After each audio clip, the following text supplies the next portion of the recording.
All right, good evening, everybody. Thanks for joining me. We'll go ahead and get started here. Go ahead and post your questions if you got them. Looks like we got a couple in there. All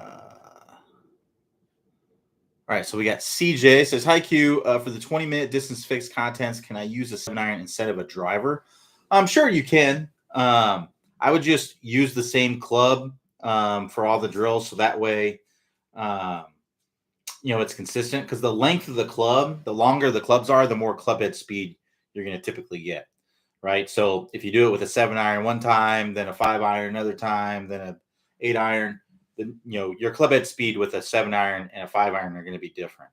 So so that way you're comparing apples to apples. I would just keep the club the same. Now, generally speaking, the you don't need to do it with the 7-iron, right?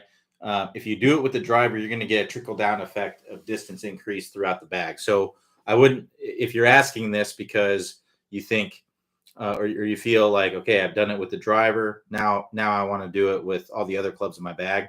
It's not necessary. When you do it with the driver, you're gonna be able to do it with all the other clubs as well. So you don't need to go through. You're gonna get a trickle down effect from all those clubs. Now you won't necessarily gain as much distance with a 7-iron as you do with a driver, but proportionally, it can be similar. But yeah, you can work through it with a 7-iron. But I would recommend working through it with a driver. It's certainly more fun to work through it with a driver for sure. All right, so Stephen S says, my ball seems to skid a foot or so prior to rolling over while putting. This leads to occasional offline putts. Am I supposed to be hitting up on the ball to promote a quicker forward roll? What's the fix? So you might have too much loft on your putter, or you may be kind of flipping the ball or flipping the putter a little bit to add loft. So basically, what we want to do is we want the putter to come in and just have enough lift on it, enough loft on it to lift the ball up out of the grass and then get it rolling very quickly, right? So if your ball is skidding, then that means that you're putting backspin on it, most likely, or you're doing one of two things. You're either hitting down on it and it's kind of bouncing into the ground and then kind of skidding, right? Or you're hitting up on it too much. It's back spinning, right? And then when it back spins, it's going to skid and it's not going to roll very true, right? So what I would recommend doing is, basically, you basically have two options. You can get fitted for a putter that matches your stroke with a loft that matches your stroke. You'd get a putter that has less loft on it. And then you don't really have to change anything. And then you can just get the ball rolling. Or I would have more of a forward press, right? Have more shaft lean with your putter to de-loft it a little bit. So that way it's not getting up in the air and skidding too much.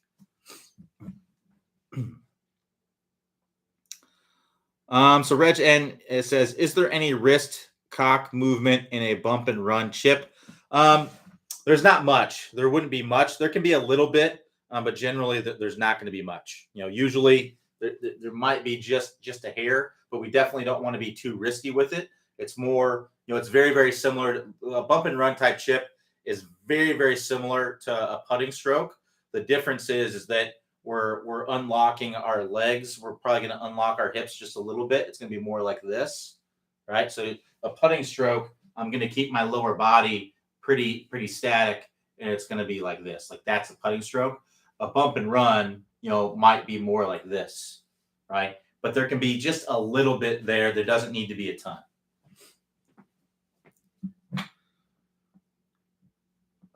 All right, keep the questions coming.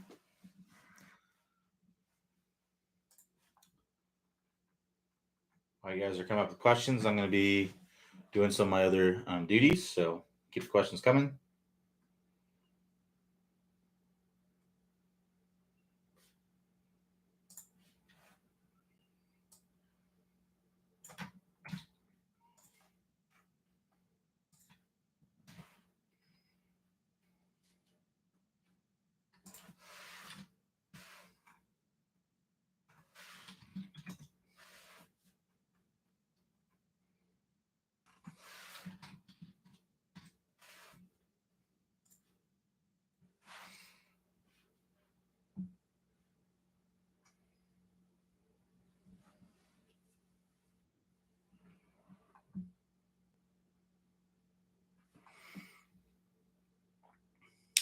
So Brandon says, do you guys have videos on putting? Yes, absolutely. So we have the Top Speed Golf putting system. If you select the instruction tab at the top, then go to Top Speed Golf system, you can select the Top Speed Golf putting system from there. We also have a short game vault where um, you can find lots of videos on putting there. So to get to there, you can go to the instruction tab, then vault categories, then go to the short game and putting vault, and you'll find lots of videos on putting there.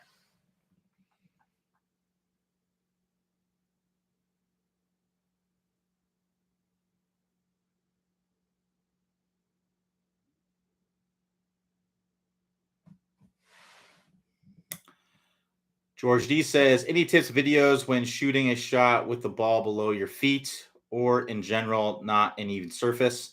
I understand when the ball is above your feet has a tendency to go left, below to go right. Yes, you're exactly right. As far as tips are concerned, um, really you just want to make sure that you take a nice stable swing because it's going to be more difficult to. So you don't really need to change your swing much at all, right?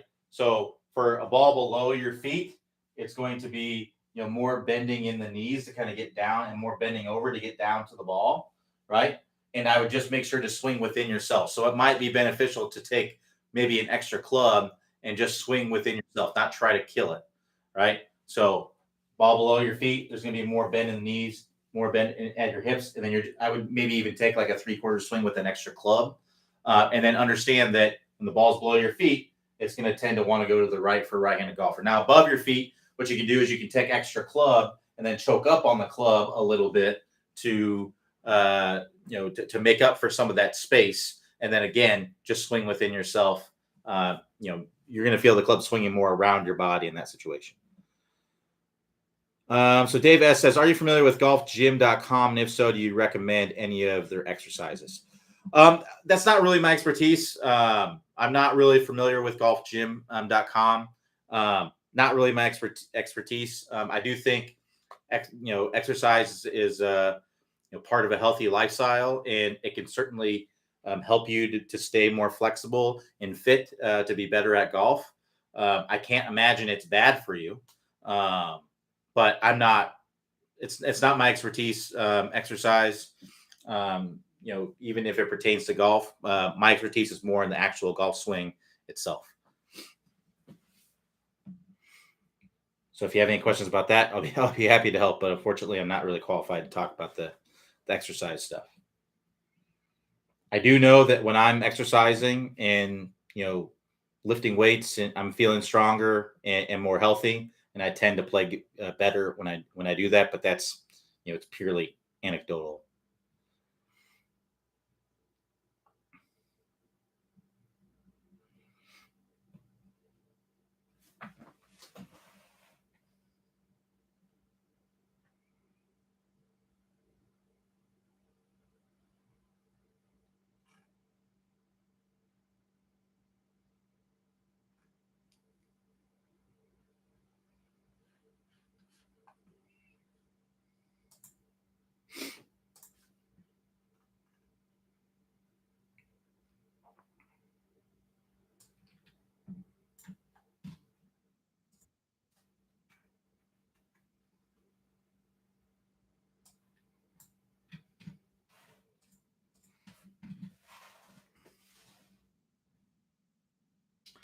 Brayton says, "Can you demonstrate a recommended setup for hitting draws?" So it's really just going to depend on your swing in general in your swing plane. So for me, when I hit a draw, I already kind of shallow out the club and swing from the inside.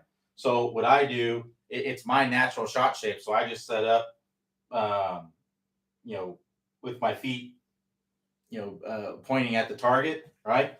And I swing from the inside, and I let the face roll over when I come into contact. Now, if you're someone who struggles with hitting draws, right, then it may help you to aim your body more to the right of the target. This will help you to swing more into out relative to the target.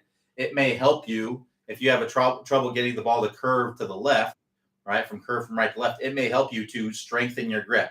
So having the club face more closed in your hand. It may help you to feel like this clip face is really turning down as you're coming into contact. So a lot of it just depends on the player. But what we want to understand, in order to get a draw, the path needs to be going in to out relative to the target, and the club face needs to be closed to that path in order to get it to draw, right? So in your setup, like I said, you could set up to the right more to make it easier to swing into out, and you can use a stronger grip to make it easier to swing into out. If you want to learn how to hit draws, I would highly recommend working through our 20-minute shallowing fix. That course basically walks you through exactly what to do. So to get to that course, click the instruction tab, then click the 20-minute shallowing fix and get started on those drills. All right, so Reg N says, is the shallowing fix chop feel with the elbows the same from the sand wedge from the driver? Yes, for full swings, that's the feeling that you want to have with all full swings. John says, can you elaborate on the difference between a left and right hand dominant downswing? I'm not sure if there is a hard and fast way to determine which is best for me. Well, to be honest with you, there's no, I mean, you're using both hands in the swing. So the best way I can describe what the left hand does, or your lead hand, is like throwing a Frisbee, right? If I were to throw a Frisbee, right, I'm going to have it bent back and then I'm going to let it go, right? So that's what I'm going with my lead side. My trail side, I would describe it as throwing a ball sidearm, right? That. So that's my wrist is going to be cocked back, and then I'm going to let it go. I'm going to release out in front. My body's rotating. That's the feeling with there. So the way that you would know which way works best for you, if you kind of want to play around with those feelings, would be hit 10 shots where you feel like your right hand is taken out of the swing and see what those shots look like. Hit 10 shots where you feel like your left hand is out of the swing and that your right hand's powering the swing, and see what those shots feel like. What you're talking about is feels. It's not literally what's happening. You know, if that's literally what was happening, then you should swing one-handed, right? If you should really take your left hand out of the swing, then you should just swing with your right hand. And if you should just keep your right hand out of the swing, then you should just swing with the left hand, right? So what you're talking about are feels. And if you want to play around with that, I would just learn by doing. Go out there. There's no way for me to know which way is best for you or to describe what you're going to feel, because you're the only one who knows what you're going to feel. So George E says, I know it's situational, but do you recommend chipping around the green with one go-to club, or do you make a selection on every shot around the green? I've mainly been grabbing my 60 degree for 80% of my 60 and in shots, and I'm going to bump and run or something. So 60 degree for 60 yard. Yeah. So there, like I said, it's really a personal preference. Personally, what I like to do around the greens, I don't really like to use my 60 unless I have to, because you're just using a lot of, unless you're very, very highly skilled with a wedge, I really wouldn't recommend it. I think most players are going to benefit more from using less loft, because when you use a 60 degree wedge, if you don't know how to hit it and hit it correctly, if you're not highly skilled with it, your bad shots are going to be really bad, because 60 degree is going to tend to dig into the ground, and then you start digging into the ground, hitting them fat, then you start not wanting to hit the ground, and then you start blading them, and that's a tough spot to be, right? That's a really big mistake. I'm not saying you're in this situation, George. I'm just talking about most recreational golfers I see, the average golfer to even the single digit handicap golfer. I see this all the time, where I just see people using the wedges all around the green. And I understand why people do, is because that's what we see the tour players do, right? Now we do see tour players not always use that, but we see a lot of tour players using wedges around the green. Well, they're very highly skilled. They understand how to hit it and how to use it. They're also playing in very firm and fast conditions, which most of us really aren't playing in. So generally, I recommend most golfers using less loft around the greens, because it's usually just not necessary. But I would say from 60 yards and in, when you need to get the ball up in the air and stop it with speed, your 60 degree, or I personally like to use a 54 degree because I feel like I get plenty of spin with a 54 degree, and it launches at the height that I like. Um, so everybody's a little bit different, but that's what works best for me. Um, but when I get in closer to the green, there's basically a handful of clubs that I'm going to use. So I don't use every club in my bag. So what I'll do, I'll be honest with you, I chip a lot with a pitching wedge. And the reason why I do is because it's like a 50-50 club. So what that means is usually it's going to be about 50% carry and 50% rollout. Now, part of being really good at chipping is hitting landing spots, right? So if you can hit your landing spot, you can understand, okay, I want the ball to land here to make it roll out and be near the hole, right? So with a pitching wedge, it's fairly easy because that for me is typically about 50-50. I can easily find my landing spot and know, okay, this is where I need to land it, and it's going to roll out, from there. Now everybody's, it's going to be a little bit different. Obviously, situationally, it's going to be different. If you play in very soft and slow conditions, you may need to carry it more than 50. Now, if you're in very firm and fast greens, or super firm, then it may not be, it may maybe be like 40 or 30%. If it's downhill, it may be less. If it's uphill, it may be more. So, but generally speaking, normal conditions, it's going to be about 50-50, right? And the loft of your pitching wedge and how much shaft lane you hit it with, that can all make a difference. But for me, when I just hit a stock chip, with a pitching wedge, normal conditions, it's about 50-50. So it makes it pretty easy. And then I can just make adjustments based on that. So that's why I do that. Now, if you're in a situation where you have to get it up in the air and you got to make it stop pretty quickly, a 60 degree, and even opening up the face quite a bit with a 60 degree may be what you need to do. But if you're just off the green, let's say you're 6 feet off the green and you have tons of green to work with, 60 degree usually is not going to be the right play for most golfers because you're just making the shot harder than it needs to be. You're going to have a much larger margin for error if you hit a lower lofted club and get it on the green and rolling.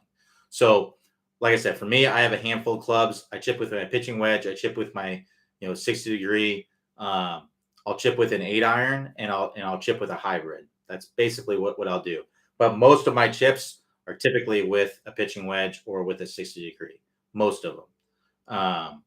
Now, if I'm in like that situation I just talked about where maybe I'm 6 feet off the green, I got lots of green to work with, that's typically going to be like a hybrid if it's a good lie. Now, obviously, if it's a bad lie, I might still need to hit a wedge to kind of get the club in there. But a lot of this depends on the lie. But yeah, it's really to each their own. I'm not a big fan of having a bunch of clubs that you chip with, like chipping with every club in the bag, because then you have to kind of know what each club does. I like to kind of know where I can hit my landing spots, right? So for me, it's typically, with a wedge, I know, okay, it's going to stop relatively quickly. With a pitching wedge, I know it's going to be about 50-50. With, an 8-iron, it's going to be less than that, right? And then with a hybrid, it's basically like hitting a putt. It's just a putter basically with a hotter face. So basically what I'm thinking about is I want to hit this a little bit softer than what I would hit a putt if I was putting. So it makes it easier to kind of understand the distance control. But obviously, if you feel really comfortable with a 60 degree and you're very highly skilled, you can certainly use that for every shot around the green. It's more a personal preference. So John K says, in order to shallow out the club, where should it be at the top of the backswing?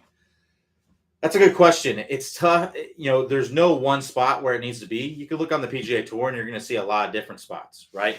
You're going to see some players that, like, you're going to look at Jon Rahm and he's like this, right? You're going to look at, let's look at Matt Wolff and he's like this, right? So two very, very different places at the top of the swing, both shallow out the club. So there's no one spot at the top of the swing that the club has to be in. It's about how you manage that club in the downswing. So what I would say is, generally speaking, if you have a longer swing, you have a really big turn, you have a longer swing, the more across the line that you can be. So this would be like a Bubba Watson, like a John Daly. You can be more over here because then your pulling of on this handle is going to allow that club to kind of fall in and shallow out. Whereas if you had a very long swing and you were like this, when you pulled on this handle, that club's going to steepen, right? Now, if you look at John Rahm, who has a shorter swing, right, he's already basically got that club shallowed out. He's just kind of pulling it down and putting it in place. So when you have a shorter swing, you're going to tend to be more laid off. If you have a longer swing, you're going to tend to be longer. But there's no one place that you need to be at the top of the swing. And then if you look at in between, so like a Tiger who doesn't have a long swing, doesn't have a short swing, he basically has that club right in line. So Tiger is like this at the top of the swing, right, and brings it down. John Rahm is like this and brings it down. And then like a John Daly is like this and brings it down. So typically the longer your swing is, the more across you're going to be, and the shorter it is, the more laid off you're going to be. So Jeff R says, Q, I've gotten pretty good at shallowing the club, but I've noticed with pitching wedge, I'm on the heel often. Do I need to open the hips more to get off the heel? Not likely. You probably just need to try to hit the ball off the toe. That's what I'd recommend doing. Just try to hit the ball off the toe. Change your intention to hitting the ball off the toe. This happens quite a bit. So if you're someone who used to come down steep and over the top, what we want to understand is that when you come down steep and over the top, the sweet spot of the club is working toward you, right? Now, over time, you have basically worked out how to hit the ball in the center of the face and come over the top with the sweet spot working toward you. Well, then if you start shallowing it out, well, now the sweet spot's working away from you, right? And that can bring the heel more into play. So basically what you likely need to do is you probably just need to kind of calibrate yourself back to, basically retrain yourself to hit it in the center of the face with how the club is now coming in differently. So the way you do that is just by changing your intention to hitting the ball off the toe. And then you keep doing that until you actually start hitting the ball off the toe. And then you can just tone that feeling down a little bit. So try to hit the ball, change your intention hitting the ball off the toe. Keep doing that until you actually start hitting the ball off the toe. And then at that point, you can try to hit the ball in the center of the face. And you'll be essentially calibrated. So George D says, thank you. Appreciate it. No problem, George. So John S says, struggling on the range as of late, trouble loosening up and dipping down too much, mainly post impact when I should be springing back up. The video doesn't lie. I know what I need to work on. Hip rotation extension. Got a good drill for that. So it sounds to me like you're focusing too much on what your body's doing and not what the actual ball and contact is doing. So if you focus too much on what your body is doing, you disconnect from the most important thing, which is what the ball is doing, right? It only matters what the ball does. So however you move to make that happen is how you move.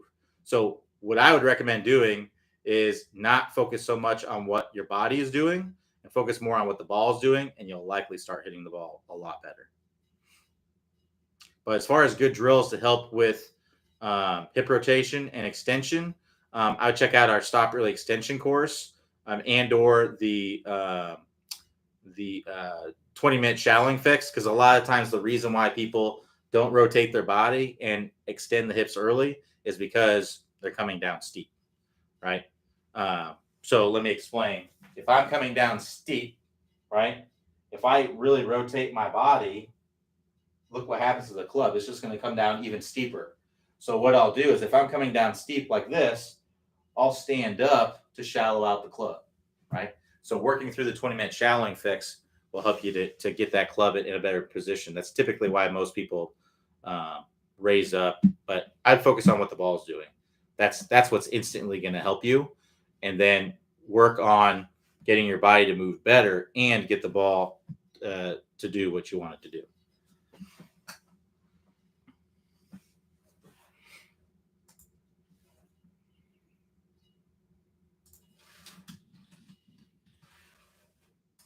Keep the questions coming. We got 30 minutes or so left.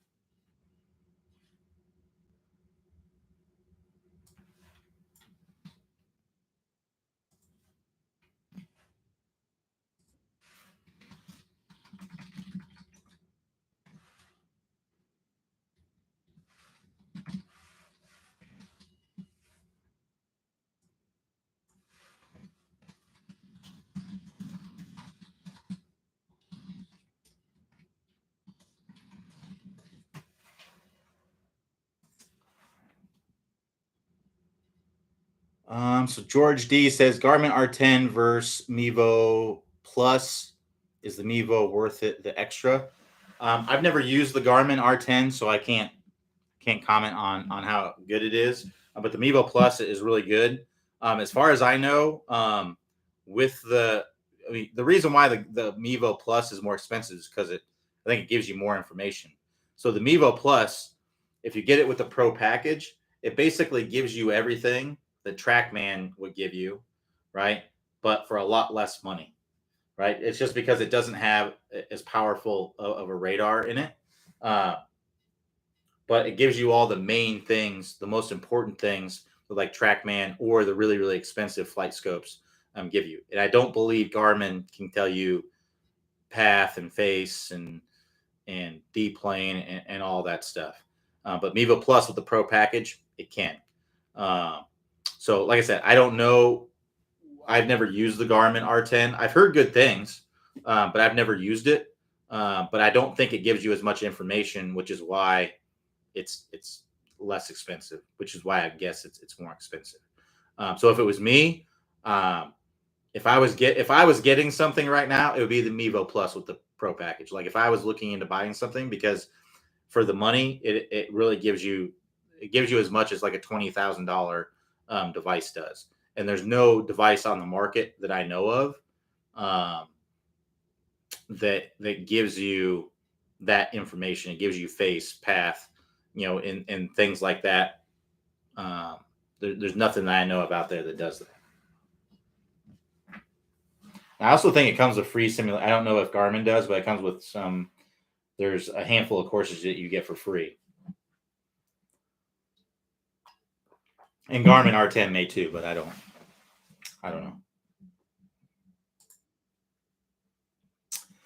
So Brant Ann says some players have told me that if I didn't bring the club back so far, I'd be a better golfer. Is that a problem? I've seen some tour guys with longer, some with shorter swings. Is this an issue?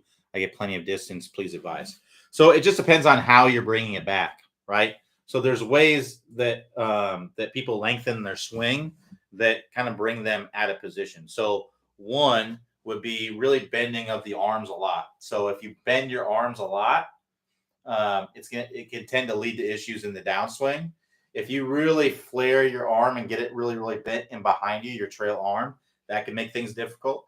If you are sliding your hips and kind of getting a reverse pivot to lengthen your swing, that can make things difficult in the downswing. So I just look at yourself on video and look, okay, am I retaining my spine angles?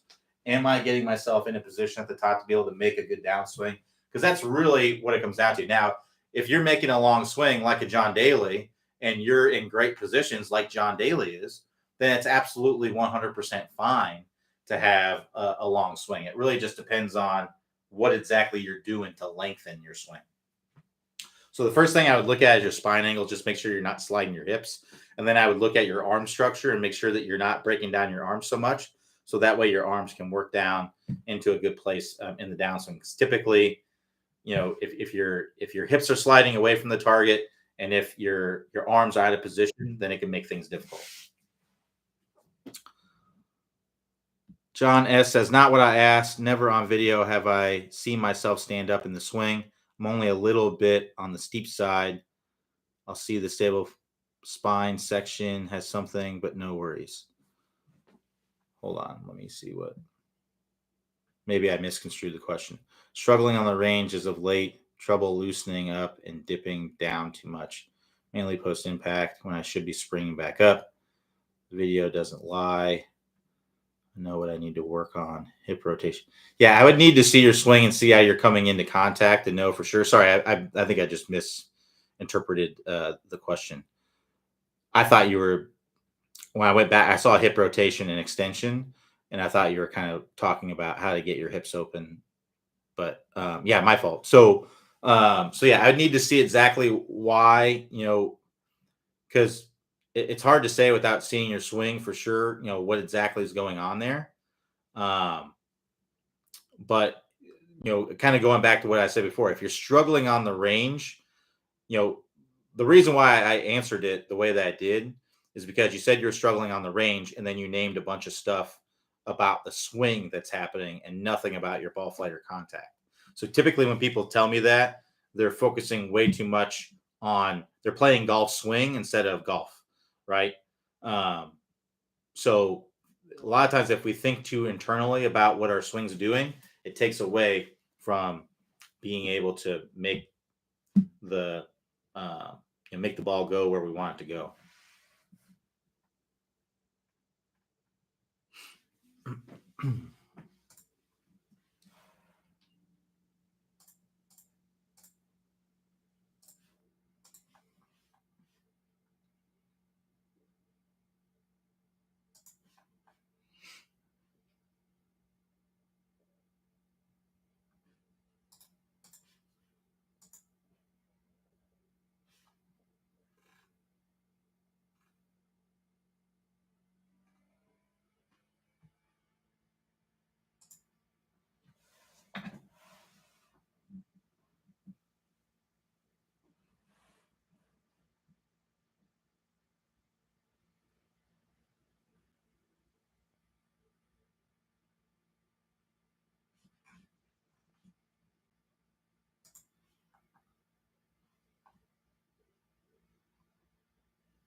If you're just joining us, I'm just waiting for questions to be asked. So we got 20 minutes or so left. So if you got some questions, go ahead and post them. Also, want to note we won't have office hours tomorrow or Wednesday, but we'll be back on Thursday after this one.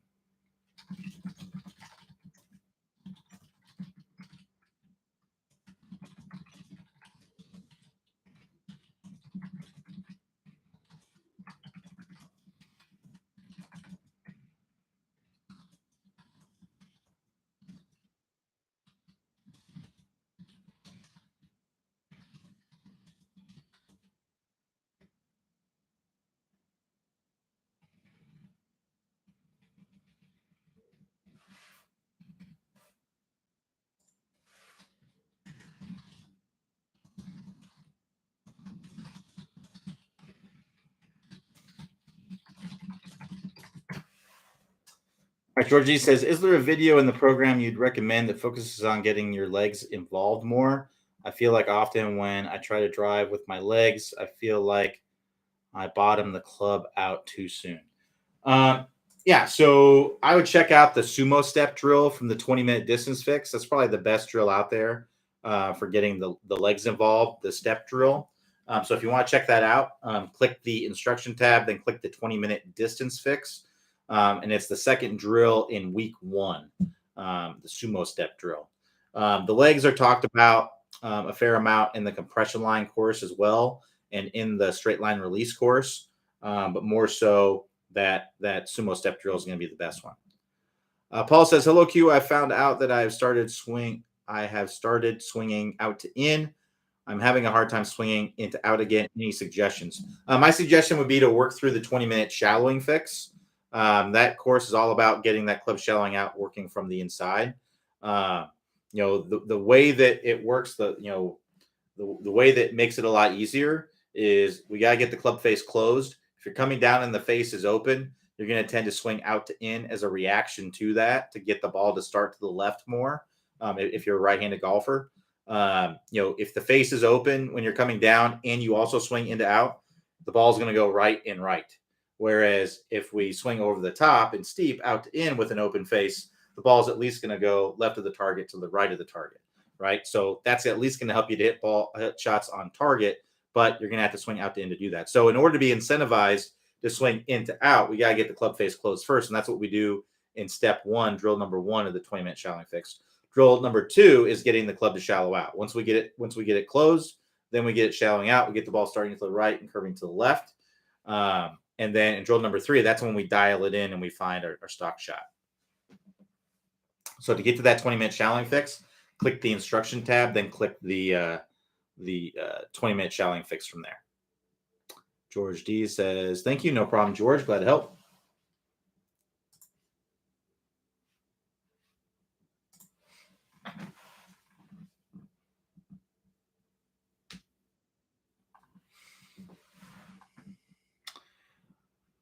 Stephen N says, "Q, how important is it to make a divot?"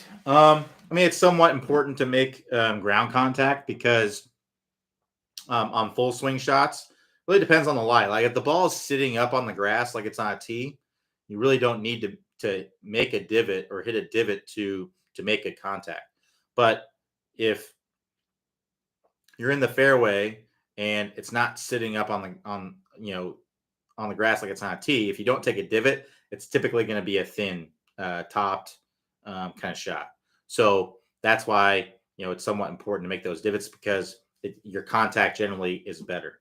So depending on the lie is what will make the biggest difference. But yeah, I would work toward getting divots because that's an indication that your club's coming down on a good arc.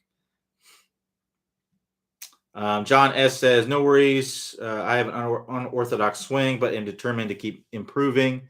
This course has really helped me get a better turn, better on playing wrist angles. I need to be more level through the impact zone." Awesome. Great to hear.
If you're just joining us, I'm just waiting for questions to be asked. So if you got questions, feel free to post them. All right, we got a question here from Paul. Says, when shipping, should your lead hand be in control with trail hand along for the ride? I'm having a hard time coming through on my chips. You can certainly try that feel. Again, this is kind of like a feeling. I personally like to use both hands, and if anything, I feel more of my right hand. I'm right hand dominant, so I feel like I'm controlling things more with my right hand. I have more feel with my right hand, but everybody's a little bit different. So you can certainly try that. But again, what you're talking about is a feel, right? So if your right hand is too involved with it and your right hand's not really doing what you want it to do, you may want to feel like it's not doing anything and that your lead hand that might be beneficial for you. But personally, that's not what I do, and I don't think that's what the best players do. Um, so I would either play you either need, what I would either do is feel like your right hand doesn't do anything and try to feel if leading with the left hand if that works best, or train your right hand to do the right thing. Look at what's going on in video, see if you're kind of scooping the ball or whatever it might be. And I would check out our chipping mastery course to make sure that your setup and your technique is good with the chipping, because that could be more of the problem. To get to the chipping mastery course, click the instruction tab, or sorry, click the house icon.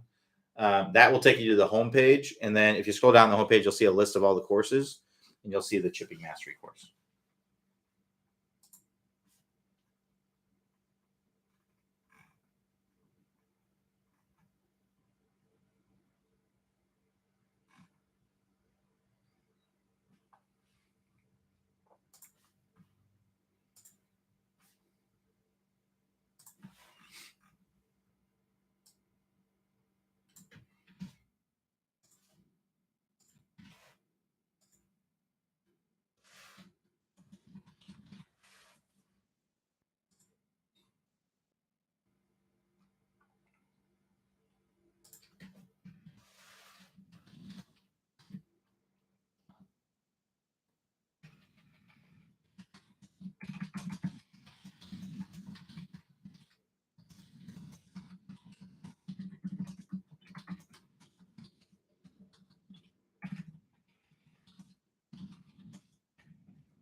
If you're just joining us, I'm just waiting for questions to be asked. So if you have questions, go ahead and post them. Also, want to remind you that we won't have office hours tomorrow or Wednesday, but we'll be back on Thursday.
We got about 10 minutes left. If anybody's got any more questions.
Red Jen says, I'm playing in a practice round tomorrow solo. Do you have any suggestions as to how to maximize the training benefit?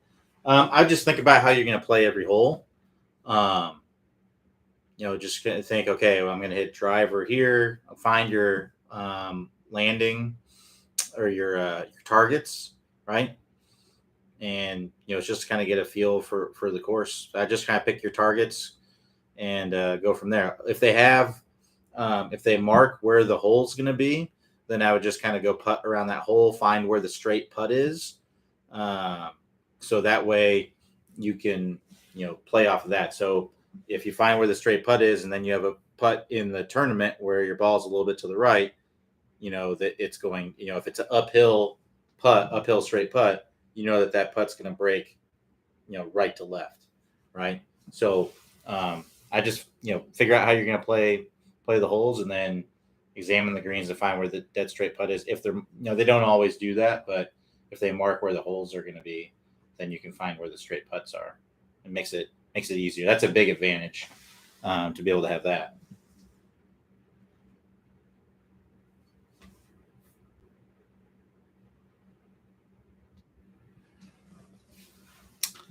Dennis W says, does Senior Flex give more whip? I'm waiting for my new 3-wood to arrive that I ordered with Senior Flex, and wondered if it would be necessary to change anything in my swing. I mean, generally, it is going to help you to get more whip. Usually, senior shafts have more whip and more flex to them, but not all senior shafts are created equal. Uh, Ideally, you wouldn't have to change your swing for a club, right? Um, but yeah, it's usually senior flex shafts are going to have a little bit more whip in them. Regen says, I'm meant to maximize my technique skill training in general. I wouldn't be working on if you're preparing for a tournament. I wouldn't be working on technique. When you're preparing for a tournament to play your best, you need to go play golf, play your best. If you're thinking about technique, then you're more than likely not going to play well, because you're not thinking about the actual playing golf, right? Usually, if you're thinking about technique a ton, it's usually not gonna go well. You have to go play with the technique that you have. You can't really change technique on the golf course. Very, very difficult thing to do. Usually, you're not going to be successful with it.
Dennis W says, "Have a great remainder of your day." No problem. Great. You too, Dennis.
All right, it's 6 o'clock. We'll go ahead and wrap it up right there. Thanks everybody for joining me. We'll be back here Thursday, or sorry, yes, Thursday, 3 p.m. Eastern time. Everybody have a great rest of your day.